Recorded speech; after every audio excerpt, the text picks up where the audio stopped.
Good evening, everyone. My name is Sam, and on behalf of Book Soup, I'd like to thank you all for joining us for tonight's event with Jennifer Otter Bickerdike in conversation with Susanna Hoffs, here to discuss You Are Beautiful and You Are Alone, the biography of Nico. Tonight's event will end with a Q&A, and to submit a question, please use the Ask a Question button at the bottom of the screen. If you see a question on the list that you'd like for our speakers to answer, please click the like button, and we'll try to answer as many questions as time will allow. And please also feel free to engage in the chat area as you already are. It's nice when we're virtual to know that you're present, so have fun and enjoy the conversation. So we'll be hosting more virtual events in the near future, and you can learn more about them on our website by signing up for our email newsletter. You can follow us on social media at Book Soup. You can follow us right here on our Crowdcast page to get direct notifications, and past events are also available on our YouTube channel. And please support Book Soup and our author tonight by purchasing a copy of tonight's featured book. You can do that by clicking the green button right below the viewer screen, and it'll redirect you to our website where you can complete the checkout process. And it shouldn't interrupt viewing, so it should open in a new window. So you can do that at any time tonight. And it's a really important time to support independent bookstores and authors. It is not easy to have a book come out in a pandemic. So if you want to buy, please do tonight at that green button. And we're also open for in-store browsing. So if you're local to Los Angeles, please come by the store at 10 a.m. to 7 p.m. daily, and we would love to see you. And also note that masks are required again. And with that said, let me introduce our guest for this evening. Professor Jennifer Otter Bickerdike is the Global Music Ambassador for BIMM, Europe's leading and largest music college. Originally from Santa Cruz, California, she has more than 30 years of experience in the culture industries before writing her PhD on Joy Division and Nirvana at Goldsmiths College in London. She is also the author of Why Vinyl Matters and the forthcoming Being Britney, Pieces of a Modern Icon. Bickerdike lives in London, UK with her husband and rescue dog, Alfie. Our in-conversation guest tonight, Susanna Hoffs, is a singer-songwriter and founding member of the chart-topping band The Bangles. Her debut novel is forthcoming from Little Brown, and that should be exciting. And without further ado, I'm going to turn the camera over to Jen and Susanna, so please sit back, relax, and enjoy the presentation. And thank you both so much for being with Book Soup tonight. Thanks for having us. Thank you so much for having us. Hello, my lovely, wonderful friend. Yay! Oh, what an absolute pleasure. And I hope we're as entertaining to other people as we are to ourselves, Susanna. We're very entertaining to ourselves. We're very entertaining to ourselves. Full disclosure, yeah. Exactly. Right. We think we're hilarious. Yeah. I have to say, when I sent you the Nico book and you said you loved it, I am such a huge, massive fan of yours. And to know that the book connected with you meant so much to me. Yeah. And obviously the Velvet Underground had such a huge impact on you. When did you first, let's get into this. When did you first hear Nico? When did you first hear the Velvet Underground and Nico? Oh gosh. I'm gonna say it would have probably been when I was in my late teens, and I was at University of California at Berkeley. So I was living in Berkeley, California, where there were many record stores. And my brother, John, who's a year older, and his friend, David Roback, were big players in my, they loomed large in my universe at that point in time. And we were all like obsessed with film and music and art.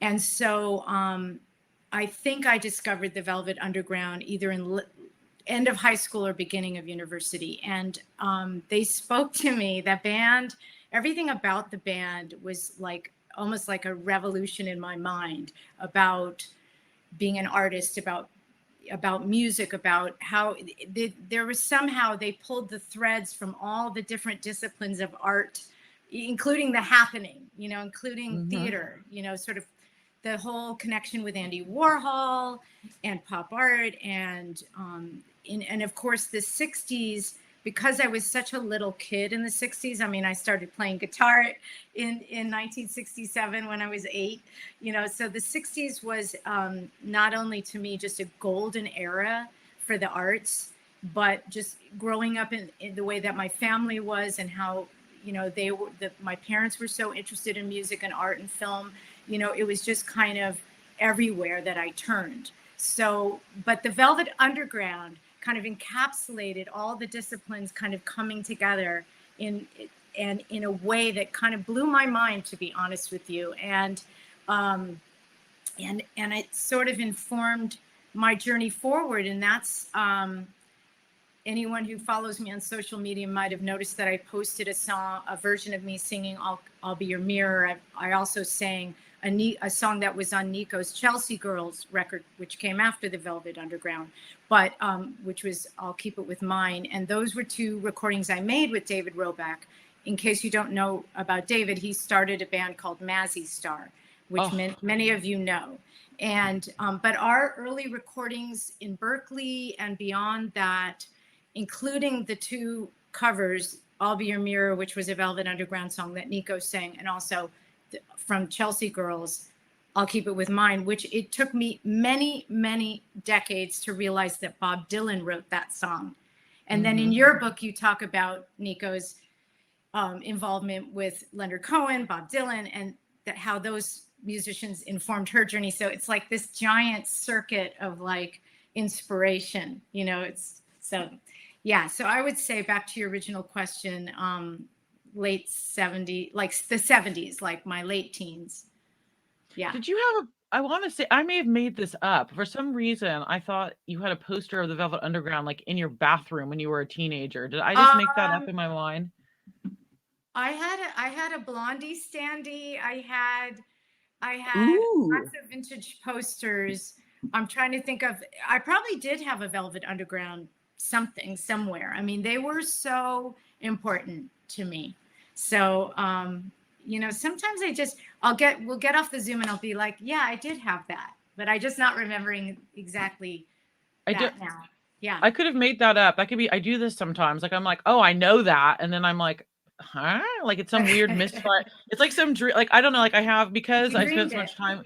Yeah. Because I spent so much time in Berkeley and in Oakland, and have lots of friends, that went to school there. I just could see like your dorm room kind of with like this cool velvet under, but that could just be my like writer's mind going. With Nico, what was it about her that you found appealing, that you liked about her in particular? I liked that she, like, there's so many things to say about Nico. Well, first of all, I thought that every time she sang, there was something hauntingly beautiful about her performance. And yes, there was something about the fact that she was from Europe and she sang with an accent that was sort of, and that she had such a classic 60s look about her too. There was something, obviously we know that Nico is an incredibly beautiful human being, but it was not only her beauty, it was something about a darkness, that contrast between the beautiful, alluring quality of her as just from a visual standpoint, and then this darkness of her soul. And I love those kinds of contrasts. I think they're everywhere in our lives, and it's sort of like, it's the weird flip side of each other, like the brightness and the darkness. And I've always been attracted in art to that contrast for whatever reason. And Nico really embodied it. And then in reading your book, you realize how much pain, was in her life, how she felt very deeply and was a very sensitive soul and had to endure a lot of stuff that most people who encounter her on that first Velvet Underground record would have no access to if they didn't read your book.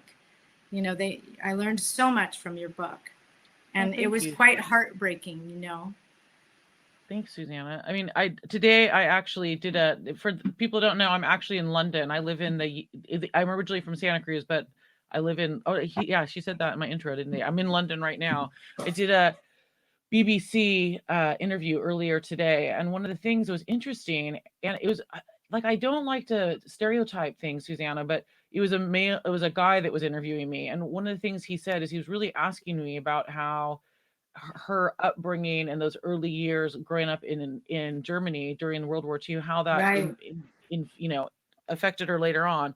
And what's interesting is I've spent years and years now, we're into year 5 of me spending a lot of time with this woman.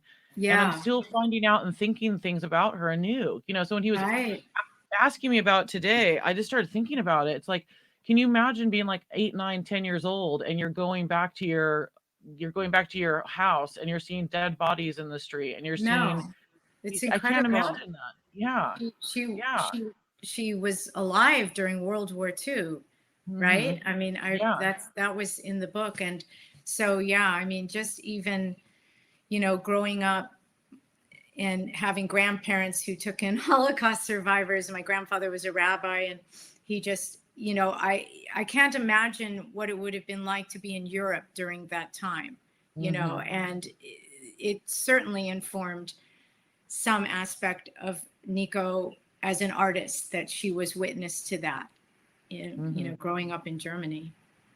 No, absolutely. And I think a lot of people forget that. He was in this, Yeah. the BBC presenter was asking me a lot of questions about it. And just even now when we're talking about it, I mean, I say this in the book, but it's profound if you think about, you're talking about the darkness with Nico. You think about the way she was wearing trousers and blazers and turtlenecks when all the other, I'm a huge Edie Sedgwick fan, but everybody else was in like these little tiny dresses and like, look at how cute and little I am. And she was not, like, she was so other in every single way. And she had this existentialist quality, like she was had that aspect to her. And I think that's a big part of it. She was sort of aligned with that movement, the existentialists. She had some qualities that were very European and cool and mysterious, and really connected her to those scenes in all the arts, whether it was the painters that were part of that movement, and and beatniks and poets, and so Nico, just for me, just there's so much mystery to her, partly because she could flow through a lot of different channels and somehow connect with them. And that's why the Velvet, I mean, I think she really brought so much to, how we think about the Velvet Underground, even though she didn't stay with them, that there was something, and there is a new documentary. I just happened to find the trailer for it. Todd Haynes. Yeah, because I knew we were going to be talking today, and I just thought, I wonder if there's a doc on the Velvet Underground, and I was really happy to see that there was going to be this wealth of information that I have no idea about, that's going to be available for all of us in October, I guess. Yeah. I can hardly wait to see it. We're actually working on turning the book into a documentary, which is really exciting. Yeah. How fantastic. But it's interesting about bands too, because some of the things that I took away from just seeing the little trailer for it was just that, and then I went on a little bit of a rabbit hole because a few other clips came up on the YouTube. You know how it is on the YouTube. So unlike you, Susanna. So unlike you too. I know. I chased a few links, and I was thinking, gosh, having been in a band, there's it's almost the all bands have a dynamic, right? And it's, I'm sure it's unique to each band. But when they were talking about some stuff about the Velvet Underground and how you had so many artists in that band who were brilliant, each one individually, but then you put them together, and there's that, there's that way that they flow together, and then there's the way that they rub against each other in a way, and then there's human nature, which is like everyone has something they want, and can they get what they want, and so there's conflict. And the conflict, I think, in bands is partly the secret sauce. It's the thing that makes it work. And it's also the thing that makes it, from time to time, a torment, like how do you resolve it? But I always land back at it's the conflict that makes it actually work, in a certain way. But sometimes it means that the time span is limited to how long it will survive, That's just it. And there's a great part in the book where Danny Fields, who's a great friend and was very close to Nico, and of course, managed the Ramones and signed Iggy Pop. He talks about how everything Andy Warhol did was brilliant, but how like the shelf life of Velvet Underground was going to be so short, because exactly what you said, you've all these people that and then you throw drugs and anything else that they were doing Oh, in the yeah. mix. Yeah. It's a toxic stew. But one of the things I really learned when I was researching the book that surprised me was that just the way that I think that there was a miscommunication on everybody's end. I hope this comes through when you were reading the book. I think Nico thought, oh, finally, I get to be like the front of a band. You know what I mean? Like these are my, it's like, it's Nico and the Pips, basically. Yeah. And Lou is going, but wait a minute, it's my band. Exactly. I mean, can you, you as an artist, can you imagine like suddenly it's just like these random person is foisted upon you as the front woman? Like how offensive and crap is that? That's not a good feeling. Yeah. There's no question that made it a little bit spicy and there was a rub there, but but it's such a brilliant album. I mean, it exists now, given all that we know about that, and we'll be about to find out when people read your book and those truths are uncovered, but also with the documentary, and if your book is a documentary. So it's really interesting for those of us who are Velvet Underground fanatics to get that insider look. Should I talk about why I wrote the book about Nico? Do you think why I did this? Yeah, do that? Okay. I want to know because I don't really know. Have I not told you? I don't know. Maybe you have, but I have very bad short-term memory. Oh, girl, you're I was like pedal, pot to kettle. Yeah. Oh my God. So I don't think I have told you actually. What happened is I had written a book called Why Vinyl Matters, and I'm like, and my whole thing, Susanna, is all about like, I'm so tired of the woman becoming before the artist. Like, why can't you just be an awesome artist? Like, why is it that Susanna Hoffs is an all-girl band? Why can't it just be Susanna Hoffs is an awesome rock and roller? Susanna Hoffs is an amazing songwriter, Yeah. And I'm like, how do I really just wanted to write about women. Like it was important to me. And so this is so pathetic, by the way. I literally was out in Soho in London and I'd had a couple glasses of vino and you'll appreciate this. And I Googled, I'm like, who are the most important women, Dr. Google, in rock and roll? And you came up as one of them. No. FYI, full disclosure here.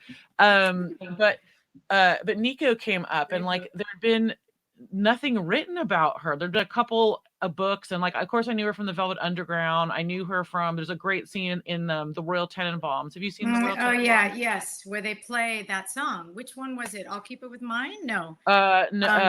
These Days they do These Days, yeah, which is a Jackson Brown song. You know that, yeah. Right? They had a little relationship, a little thing, yeah. Which I love it because I think he was like 18 and she was just going for the young meat. I'm like, go get it, Nico. But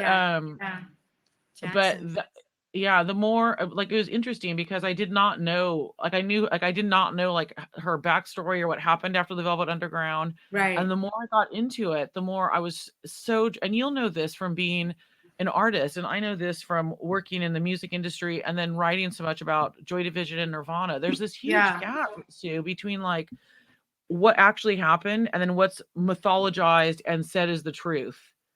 And that's what I wanted to kind of unpick. Does that make sense? Yeah, totally. And so that's what it was. You were just sitting in the pub with your wine, and then you saw Nico, and then you started to unpack all that and go down to and start archaeological digging. Yeah, going down the old rabbit hole, our favorite, the rabbit hole. I mean, the rabbit hole. The it's rabbit the best hole. And the worst. Good rabbit holes are good. Bad rabbit holes are terrible. Yeah, suddenly I'm just like, where am I right now? Yeah. But what was, the thing is because I did a PhD on Joy Division. I was too young to be around when Joy Division was active. Yeah. But I was active in the music industry. Like I was young, but I did work with Nirvana. So to see the way that my life has been turned into this history and mythology is very, very weird because it's so different from, you probably see this too with your, with your career. It's like, that doesn't look like how I felt it was. That definitely was not how I remembered it. So that was really important about it. Yeah. And then researching the book was a big thing, especially because the latter part of it was during COVID that I well, not like the very last part was during COVID, but it Yeah. meant do you know what? This is such an American thing. Like, I don't speak any other languages but American. Do you speak any other I can languages? get by in France. Oh, I could, you know Yeah. what? You're meant to be in France though. I can I just so know. see you there. Tell me about it. When can I go? That's what I always, it's like when this COVID is, when we're past this, hopefully someday I will be back there. But yeah, but you were saying that because you were saying you researched it and you traveled for your research. I did traveling, and also because I don't Did you get to go to Ibiza? I did not go to Ibiza. Because Full there's disclosure. so many scenes in your book. There's so many. I hope it doesn't read like I did not go. I hope it reads like I did go. No, that's why I figured you did. Yeah. Oh, You're I like cool. that. You're good. You're good. But one of the things, because I took 6 years of Spanish, but no habla anything except donde está el baño. Like, that's pretty much the only thing I can say in Spanish, but like no German, no nothing. So like I was having to translate documents. Oh, that's hard. Yeah. Wow. Like, and handwritten too, like in German. Jeez. So that was an absolute huge thing to get over. What, like, after reading the book, and I can say this too, like, what do you think is the most misunderstood thing about Nico? Well, I think most people don't get past Nico, who sang the Velvet Underground, and Nico. They don't know what was after that. I think that's something for sure. I think that the story is some like shortened a little sentence that does not encapsulate, like, well, I had no idea about it. I learned this from your book, her sort of foray into the movie business and her partnership with a filmmaker where they made loads of films. And I wanted to find those films. I don't know if you have some intel on how I can find them, because I still want to see them. The things she made, and I can't think of the guy's name, but she partnered up with Philippe Farrell. Yeah, that's right. And then that she had been in a the famous Italian director, right? Was it who did La Dolce Vita? Fellini. Was she in a Fellini film? She was, yeah. So and I love that. I love everything about the 60s, and I love, all of the French and Italian filmmakers from that time. And, and that was a big influence on the Bangles. Like we kind of were active in the 80s initially, but our whole zeitgeist, everything, costumes, look, vibe, sound, was all informed by the 60s. Children who watched, the Beatles on Ed Sullivan and beyond.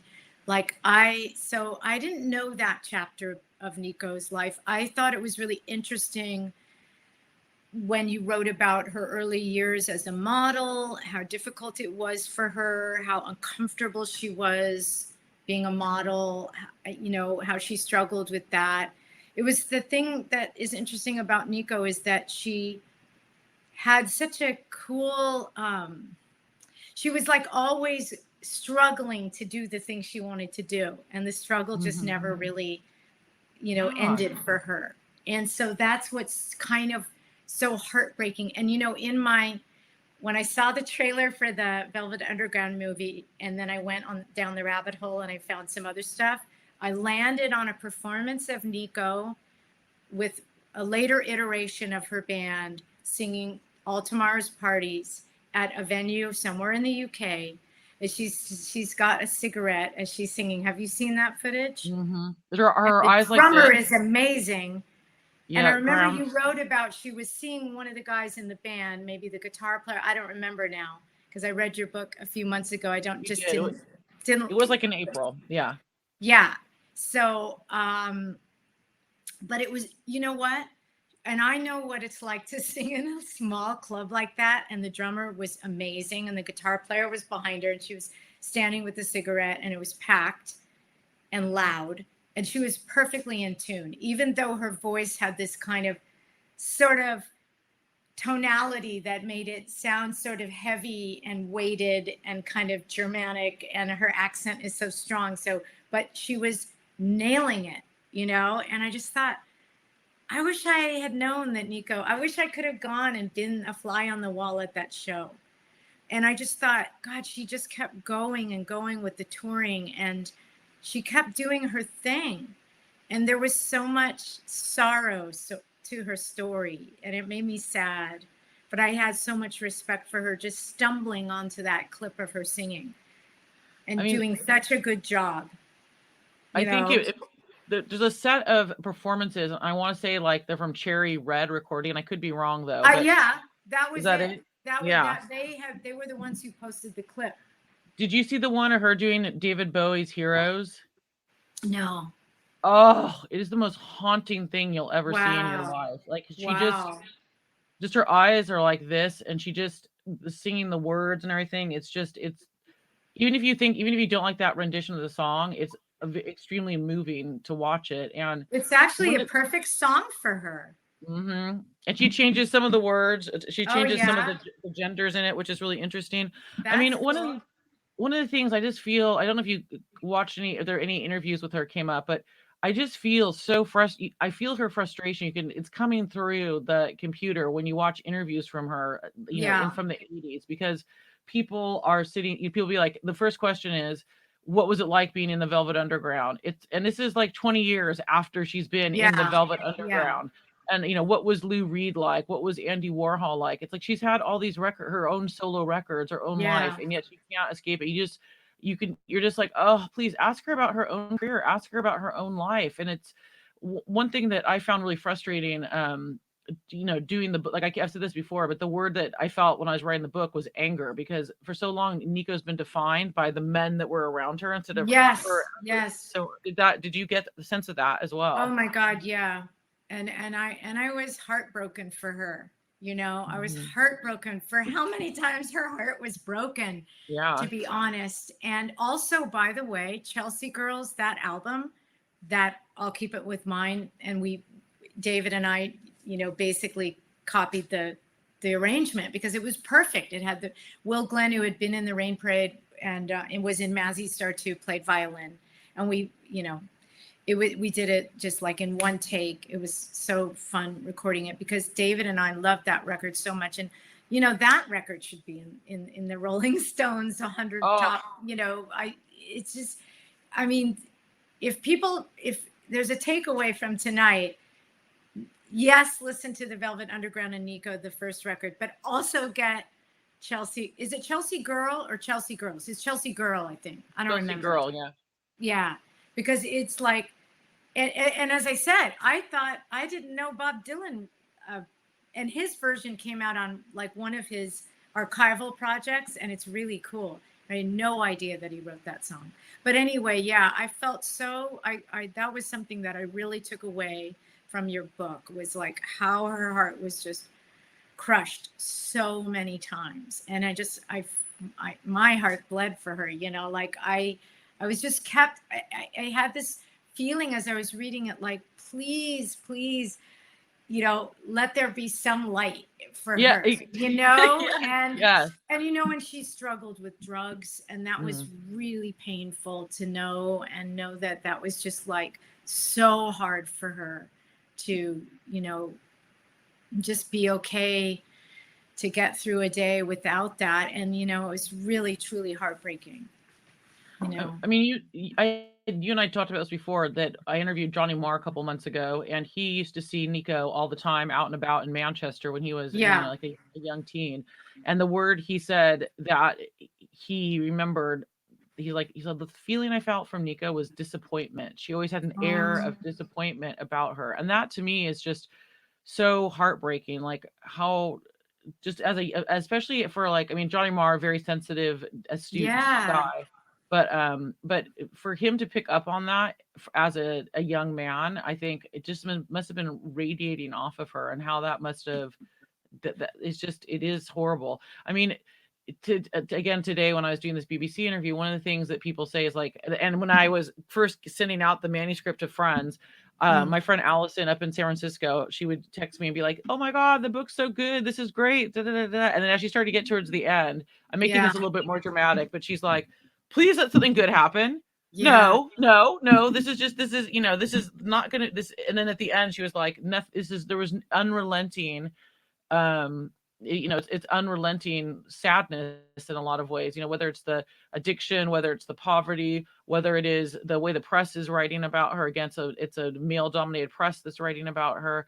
And that I think that's the struggle, is to find, like, where's the light, and how can we celebrate this life that she I had. And know. I think, one of the things I really tried to do with the book is to show that she's a human. She's not perfect, but a lot of these the mythology around her, in terms of being like a super groupie and this and that's been built up over time, instead of looking at the Yeah. actual art and the artist. You know what, Jen? When I was watching the trailer for the upcoming doc, and there was a little boy running around, and I thought, is that Nico's son? Because Ari, we didn't talk about him, and that was such a difficult thing for her, losing her son. And then, but I don't want to give away the ending of your book, but but they were together in Spain. Am I right? Were they? Yeah.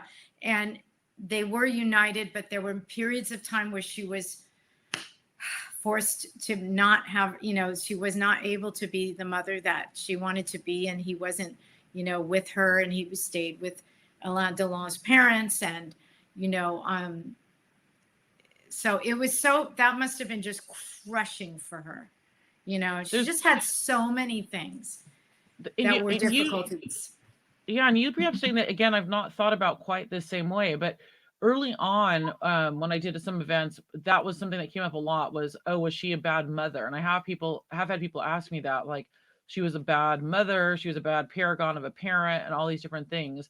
And if you kind of flip that around the other way, how many deadbeat dads are there? Like, again, like, I keep on coming back to this. It's just, and I'm not trying to just like keep pounding away, but there is this whole lens that women are seen through with everything. Yeah. And I think I told you, I did this Australian interview. It was like in the middle of the night, my time, and I got up, and it was like good morning Australia, and so I come on the Zoom. It was bad because, like, I got the time wrong, and so they texted me, and they're like, "You're on live in 8 minutes," and that's what woke me up. So, like, I jogged down the stairs. Yeah, no bra, no makeup. I'm like, "Hello, good morning, Australia." But like, the backdrop they had it said like world's biggest super groupie. That was like the backdrop to the TV show. No, that's what they had. No. That was what they had. And what did the first, do? Oh girl, I'm just like, ooh, like, you know how I am. I'm just really like, shines a light on what you're talking about, though. And all the questions were like, what did Lou Reed think of her? It was all like through like what the men thought of her. It's like, well, hold on a second. Maybe Nico was an influence on these men. If we thought about that, like, why couldn't Nico be the influence? Like, maybe she influenced Jim Morrison. Maybe she influenced Lou Reed. Like, without Nico, that first record would not have set the Velvet Underground on that path, So I think it's really important to think about that. One thing that I've talked to you a lot about, just in terms of me and getting older and me dealing with myself, is her like appearance and the pressure on women to look a certain way, and her appearance was both her best asset and her biggest hindrance. Do you think she would have been treated differently as a solo artist if she'd not been a renowned beauty before? So if she'd been, like, I think Janis Joplin's beautiful in her own way, but if she was, if she was a less conventionally beautiful looking person, do you think she would have been treated differently? I don't know, but I do think you had we talked about another question about aging and how that it was like the plug was just pulled, like, she wasn't allowed to grow old, and I think her beauty was, something that was extraordinary, no doubt. It was. I mean, she was an eye-catching. She was a beautiful woman, but I think it goes back to stuff we've been talking about, that it kind of clouded over people's ability to see past it, that she was more than that. Yes, she was beautiful. And then it became even a more, what's the word? Like it just became more of a hindrance to her, that as she grew older, no one would let her just grow older. It was like, there is sort of a cutoff for women, and it's just, there's a lot of ageism. And I just, I've decided to just say the hell with it. Like, I'm not going to stop making art, just because I'm not in my 20s. And so, but it's not, it looms there as a thing. I mean, it's definitely a thing in our culture. And, I have my beloved Patti Smith, who is like, I love Patti. I love that Patti is herself. I get so much inspiration from her. And, she is so graceful in the way that she is just herself. But I think it was hard for Nico to, people didn't allow her to just grow old. They just decided to say that she was this or that, and to actually there was like, it was unkind behavior towards her. And we're not put out to pasture when we get older. We know more. You learn so much when you get older. You have so much more perspective. It really is a misconception that age means that you're not, viable anymore. It's just not true. I look at Patti, I look at Georgia O'Keeffe, I look at artists that I love and how they flourished as, in their older years and in their journey in every phase of it, including being in your 60s, 70s, 80s, why not? But, unfortunately it's people, the majority of the culture is just not, built around that. And that's okay. But it was really devastating for Nico, I thought, in particular. I think for her self-esteem. Yeah. I think that with her, I think it was, just two things to touch on there. I think it was both things. It's like she knew that was like her entry and her escape, how she got to escape from Germany and all those things that she hated. But also she wanted people to know, to appreciate her as an artist, and they could not get beyond it. So it was it was like her greatest gift and her greatest hindrance. But I think the aging thing is so important to take on board. Do you think it's possible to change the trajectory of your career past, say, 30 years old? Like, do you?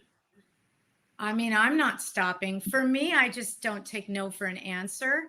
I wanted to start a band. I didn't wait for permission. I never have waited for permission to do stuff, meaning artistically. Like, I was just like, I made a flyer, I went to the Go-Go show at the Whiskey and I put my flyers out. I advertised myself in the newspaper. In my 50s, I was like, you know what? I've always wanted to write a novel. Okay. One day I sat down and started doing it. And now I've written a novel and it's going to be published and I'm so excited about it. So I know and you're still making music.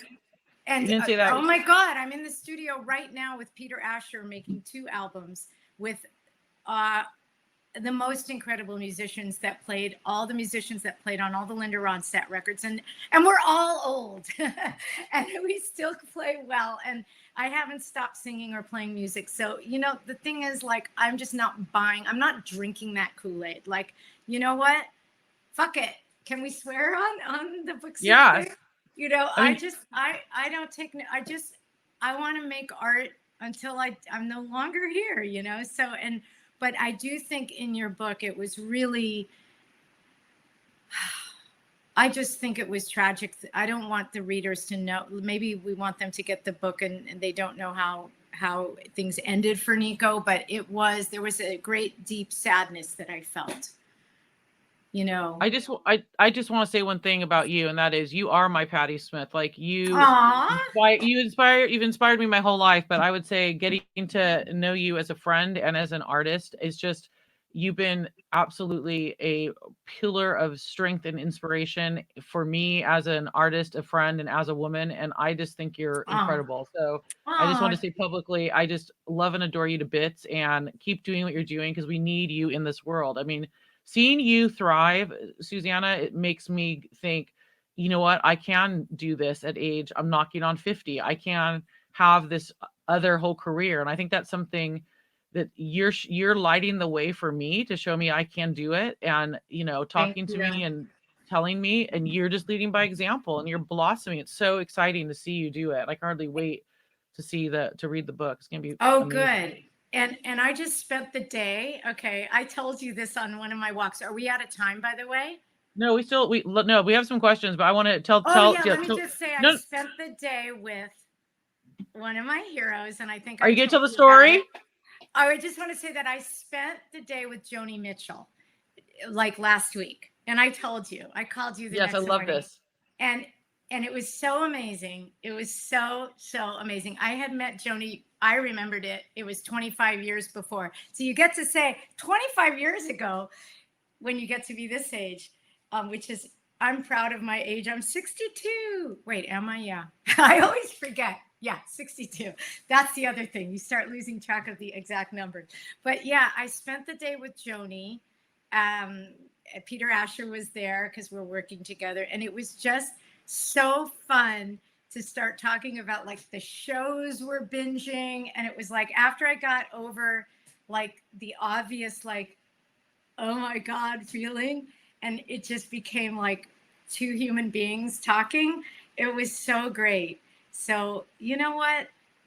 Joni's just put out, please go find all her archival recordings that she's put out. Her voice is like bright as a bell, just incandescent, like her singing in these folk clubs. Go listen to that stuff. But she's the same, like, she's just got it all going on. Joni. She sounded so feisty. Like when you were like, she was like, that's a fun looking man. Like when you guys were, like, I think it was like Northern Exposure you guys were talking about. And she's like, we were talking about, because I remembered meeting her 25 years ago when Northern Exposure was on, and she immediately like went, Northern Exposure. She's the same, you know, girlish element to her. And Linda the same. All of my heroes. I'm so lucky to have met Patty and Joni and Linda. These are my heroes, you know, and none of us are young and we're still going. Yeah. Like I told you though, the reason that that's how I feel like about you though. Like I'll get off the phone with you. I'm like, oh, my dear friend. And then I'm like, and then like someone will be like, oh, who are you talking to? And or whatever. And I'm like, oh my God, that's my dear friend is Susanna Hoffs. It's like the person. And this is, I think was important just to like wrap up the thing about Nico. The person and the mythology are two different things. Like two different things. Like when I'm talking to you, you're just like my girlfriend, my mentor, my guru, my fairy godmother. And then when other people know I've talked to you, it's like the celebrity, the sex symbol, all the other stuff. You know what I mean? And that's you have that same. You have that. I just love it when you talk about your heroes because it's the same as I feel about you. You know. It is true, but can I just say one thing? I don't want to piss you off, but Susanna did not get a selfie with Jody, and she was like, I know. I tossed and turned all night. I literally tossed and turned all night, and then in the morning I was just like, Jay said, my husband, like, why were you tossing and turning? He was like, I blew it. I had my chance and I didn't, but he's like, the memory is all that really matters. And I'm like, oh, you're right. But then now I'm in communication with her. So it's good. But I know that wasn't my only time to see Joni, but you know, it was such a magical day and night. It was a very long span of time. So it was really great.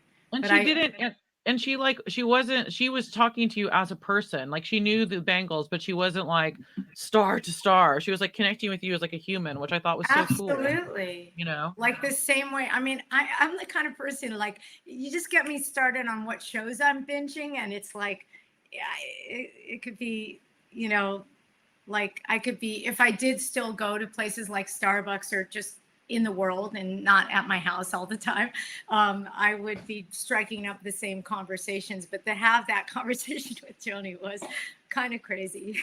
So, okay. So one last question, then we'll finish it with a Nico question. What should we watch right now? I'm starting Flowers this weekend, which was your suggestion.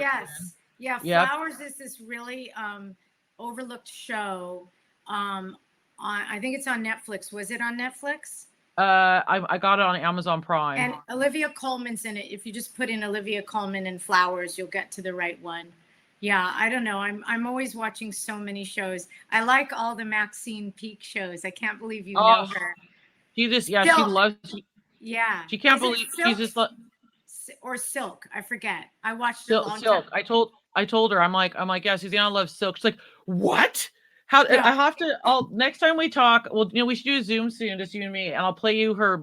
She sent me a voicemail, and it's like the thickest Mancunian accent, like, oh, I cannot do Mancunian accent, so it's just, oh, she knows. I don't know why she sounds like Apu suddenly from The Simpsons, but she was just like, oh my god, how does Susanna know Silk? And she was like very excited, and I said, you guys have got to, I'm like, anytime you two want to connect, but because I binged it.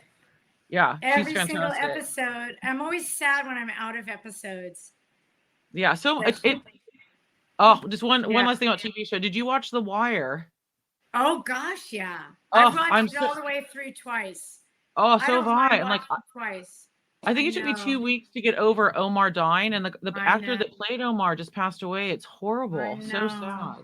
I know. So the last thing about what is Nico? There's people watching us right now. What is Nico's lasting legacy, do you think? Oh, that's a hard question. Does anyone have one on the? Does anyone have a thought? Yeah, maybe let's see. Maybe let's see if anyone thinks this. Okay, let's see. We do have some questions. Should we do some? And if anyone wants to answer the question that we just said, what is Nico's lasting? I'll say what I think. I can see what I think Nico's lasting legacy is, and then we'll go to questions, or if you want to say. I think my goal with the book was to unpick the mythology and kind of set the record straight and recontextualize Nico, but it also was just to put her into the fabric, if you would, of the 21st century in a way that I think she's kind of forgotten. You know what I mean? Yeah.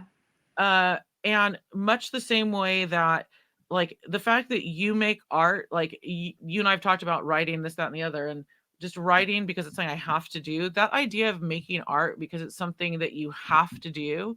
I'm not trying to sound like a bourgeois pig saying that, but that's what Nico is all about. Like, yes, Marble Index, Desert Shore. These are bizarre sounding records. If they landed now, they'd sound as alien today as they did then. Drum of Exile, which just got re-released, reprinted on vinyl. These records are just they are so different, and that I think is the lasting legacy, like not afraid to be herself. And to me, that's very inspiring. Yeah. So, okay. Oh, maybe someone, okay, let's look at our questions here. So question 1, did you see the film Nico 1988, Susanna? No, I didn't see it. It was a biopic though, right? It was a biopic. Yep. Eric Davidson wants to know what we thought of it. Eric, I absolutely thought it was a pile of shit. Heard it here first. Don't watch it, Sue. It's crap. I mean, a lot of people like it because it's very artsy and beautifully shot. So that part I can say, but I am a PhD nerd. So, nerd by training, nerd by self-definition, and I'm a factual person. So some of the things in Nico 1988 that I found horrifyingly wrong, like in the movie, the character of Nico is like, call me Krista. No one person, like, never happened. Yeah. And that kind of thing, like, I really find that hard because it's kind of like when you watch someone doing CPR incorrectly on TV, you're just like, oh, it drives me crazy. I'm like that, if someone's in an emergency, they may think, oh my God, I saw this on CSI, how to do CPR. Yeah. And it's totally wrong. That's what you think is the right thing. So make it right. That's why I didn't like Nico. Yeah. Okay, we've lots of questions coming in here. Do you know if the multi-track tapes for Nico's Chelsea Girl album exists? Ellen, I'm so sorry. I don't know that question. I don't know the answer to that question. I wish I could. That would be amazing, though, if they did. Yeah. Yes. Yeah. Alan, if you find them, let us know because the two of us want to hear them. Yeah. Another, oh, you know what? Let's see what else. Oh, actually, do you know what? This one for you, Susanna. Okay. Susanna, did your introduction to Nico and Chelsea Girl occur during your college days in Berkeley with David Roback? I wouldn't mind a few words on the unconscious and how they influenced your music. Oh, yeah. Oh, wow. Thank you for knowing about the unconscious. We are going to be putting out a single called The Unconscious. That is, I'll Keep It With Mine and I'll Be Your Mirror, which were the two recordings that David and I made. And they were, as I said, they were made in Venice, California at a really cool studio called Radio Tokyo. And it's where the Bangles' first single was done. And we did them. I mean, I really have such memories of that night, of Will Glenn, who was in Mazzy Star in the Rain Parade on violin. And he had been my brother's roommate at Yale. He passed away very young, and he was an incredible violinist.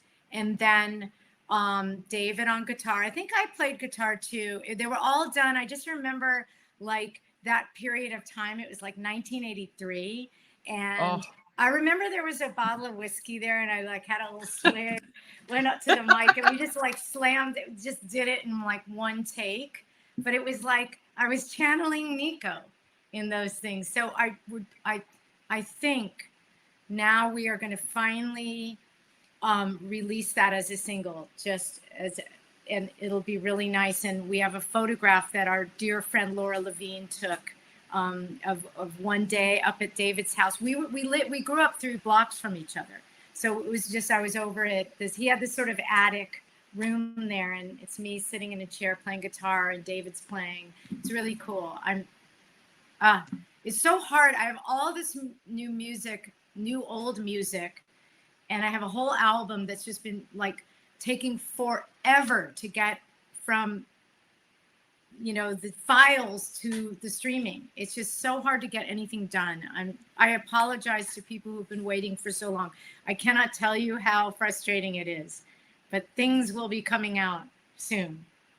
When I heard that cover, I was just like, oh my God. I mean, it's so your own take on it, and so just ethereal and beautiful. Thank you. And fantastic. And you know what's so interesting about too is I think Nico's is very ethereal and fantastic, and the way it is almost the light and the dark, like in some ways, you know what I mean? Like yours is very light, but yours does have a melancholy to it as well, which is you said a sweet and sultry voice at the same time. Okay, let's see, what do we have here? Just started your book and it's wonderful. Thank you so much. Thank you for all your work and bringing this to us. Thank you.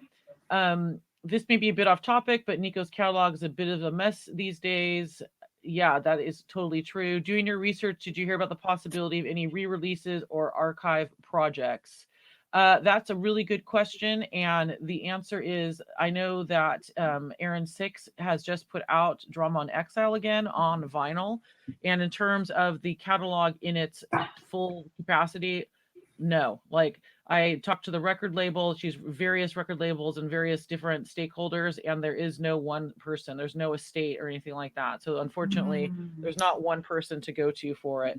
But Susanna, do you find it's quite difficult to even, like with you guys, is it hard to get a hold of people to pull everything together? Like you're saying right now, it's difficult. It's so hard. I know. I mean, it's not hard, like things that are really hard in the world, but it's frustrating. There's so much of my music that's not on streaming. My Austin Powers stuff. I mean, I rattle cages every day, and then I'm like, you know what? I'm just getting so frustrated. Like, why are these things not on streaming? Like, and I just try to get. I write emails. I don't know why it's so hard, but like, I really am trying, and it's just been so hard and frustrating. And I think the music business has gone through so many transitions, and there's still people. There's just massive amounts of like, and there's so many cool demos and like obscure recordings, and that's why I listen to Joni's, because she's doing the right thing. She's getting it all, available for people now, and this is just like a gift to have her stuff. And I would love to get my demos out. The record I just made with Paul Bryan, who works with Amy Mann, that is coming out in October. Fingers crossed. When is that coming out? Well, I don't have the date. See, that's the Okay. thing. Every time I call and go, when? They go, sometime in October, but let's hope. But I'm like, all I do, I get really frustrated rattling the cages all the time. And it's just like, I don't know, like and then I keep uncovering cool old demos. I want to do all that. So it is in my master plan of, you know, curating through all of this stuff to make it available for people, because you know, it's so nice to share these things with people who may or may not appreciate it, but I still want it to be on streaming so people can hear it. I was just gonna say, so you can only imagine, like, for a situation like Nico, where there is no one person, it's like you are very much involved and very much on things and very much astute, And it's like still constantly hard. busy. Yeah. Yeah, that's what I'm saying. So there's no Weirdly like real hard. one. Yeah. Yeah. There's not really one more point. There's not one point person. We have lots of questions still. Let's maybe do just two more. Okay, let's see. Given they both started their recording careers, this is from Gilbert. Given they both started their recording careers with Jagger/Richard songs, care to compare and contrast Nico and Marianne Faithfull? Oh, interesting. Yeah. Wow. Are you a Marianne Faithfull? I fan? love that. And I know that I can picture the album cover and As Tears Go By, that beautiful album cover. It's, yeah. So wait, what's the question? Do you know Marianne Faithfull? You know what? I'm not a big Marianne Faithfull fan. And I think I have to say, not from any, I haven't really listened. I've not delved into the archive, if you would. Yeah. But there's this great, it's actually from, I think it's from a Rolling Stones documentary. There's this great clip on YouTube, and it is Nico talking to Bob Dylan's, no, it's a Bob Dylan documentary. Sorry, it's a Bob Dylan documentary. Is Nico talking to Bob Dylan's manager, and he's saying to her, like, you need to, like, be cuter, you need to, like, put a bow in your hair, and she's just like, basically he's telling her, you need to be more like Marianne Faithfull if you want to have a massive breakthrough. And wait, she's someone was saying that to Nico? Yeah. Bob Dylan's manager is saying this to Nico, and she's just like, oh, Albert Grossman? Was that the manager? Yeah. And she's just like, her face, she doesn't say the words, but her face is, you mean look like a fool? Like, she's not feeling it at all. So that kind of, and I think, you know, Marianne Faithfull came from a much more privileged background than Nico. Nico came up with nothing. She came from war-torn Nazi Germany, and she tried to outrun that her whole life. I think something they have in common is just being these beauties with drug problems. And I think there's a great quote that I use in the book that Marianne says, is that being misunderstood is a huge thing that the two of her and Nico have in common. Oh, and that's interesting. Oh, you got a quote from her about Nico. Yeah. Oh, so amazing. I think it goes back to also that great beauty thing. Like, to be this great revered beauty is it's different. You never hear with men, like, he's a ravage. He looks like shit now. Like, you never hear anyone say that about men. You know, so it does go back to that. Yeah, it's definitely it's very skewed the way that women are judged, for sure, and just discarded at a certain point. I was just gonna say, I'm gonna take one more really quick, Sue. Do we have time for one more about Iggy and Nico? Sure. Okay. This one is, while researching, did you come across the short film Nico made with the Stooges in 1968? Yes, I absolutely did. Oh, I haven't seen it. Oh, I can send it to you. Send it to you. That I just wanted to comment on that, because interviewing Iggy Pop was one of the highlights. There were so many great people I got to interview for the book, a lot of friends and associates and colleagues of Nico's, but Iggy Pop was wonderful, and I wish I'd recorded it, because I started the recording after he said this. He said to me as we got on the phone, he goes, I've always wanted to tell one person everything I remember about Nico, and you are that one person. And he's not the cutest. And so he'd sat down and he'd written all the points down that he remembered about Nico, and he just kind of like went down them, and it was just it was so cool and like so special. It was great. Because when I was reading that other book, was it called Just Kill Me? Yeah, please. Yeah, please. I stopped because I got disturbed, and maybe it was the way they just took quotes from random things. Mm-hmm. There seemed like there was so much dark negative stuff in there but that's so nice. I remembered, and it was a contrast to what I took away from his quotes in your book. Yeah. Mhm. I don't And know what was going on with that other book, but it was really I think it's probably because when he was younger, you know what I mean? I mean, how old is he maybe. now? He must be in Yeah. his 70s. I want to say 70s, maybe. I don't know how old Yeah. he is. Yeah. Probably around there. Yeah. Yeah. But do you know what too was fascinating to me is he seemed to be, and again, this kind of goes back and it's interesting. This is like the public versus the private persona. He seemed Yes. to be one of the first people that really seemed to like he really maybe it's also like you were saying, like how people don't value age. Like maybe it's time has given him the tools to like look back and reflect on Nico. Yeah. You know, but Yes. he seemed to really understand her and unpack the different layers of the woman and the complexity there in a way that few people seem to do in her life, and definitely not in the years since she's passed away. And I thought that was really great. I remember that section of your book.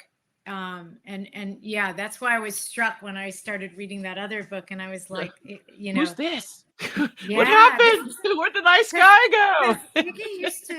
He used to rehearse at a place where the Bangles would rehearse sometimes, and I was always very excited knowing, you know, Iggy's in the house, you know, like kind of thing. Like, you know, lots of people rehearse there. Like, weirdly, Stephen King has a band and he would rehearse there. I didn't like sit and have coffee with them or anything in the hallway, but I was just aware, you know, the other. The writer, he's like the horror writer. He has like a rehearsal. He has like a cool band. You never know who has a band. I was gonna say, would you see him like in the rehearsal space and just be like, well, I just would know that he was there, and I was like, you know, you go down the hall and you kind of hear stuff rumbling through the door. Yeah. Stephen King's in there. Iggy Pop's in there. I was like, ooh, it's kind of. Oh my God! It almost sounds like almost sounds like the beginning of a joke. You know what I mean? Like I know. Stephen King comes into something. So I think that's probably about it. Should we just we've been on here. I don't want to bore people anymore. Well, not that bored, but you know, we're fabulous. Everybody loves us. Thanks to everybody for coming. Yeah. Thanks. Right? I mean, thank you so much for coming. Yeah. Look, be on the lookout in the next couple years for Susanna's book, which we can't say anything else about, but we can say but it's written. It exists. Can we say how long you were working on it? Are we allowed to say that? I worked on it for many years, but it was a pleasurable journey. And my husband used to go, I've never seen anyone who's enjoying themselves so much working on something. I was like, it's permission to live in my fantasy world. It was so great.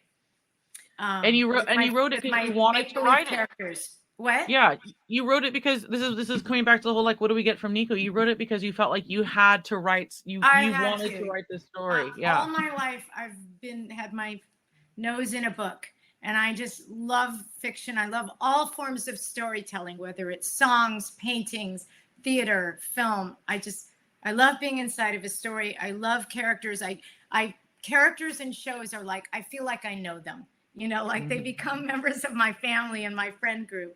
So like to be inside a story with my characters, I mean, they're like, you know, they came to life for me. It was so fun. I wasn't lonely at all doing it. It was a very lonely process if you just saw me sitting at my desk, which is just a really crappy little card table with a little monitor, but nothing fancy. But it literally was like going into a portal.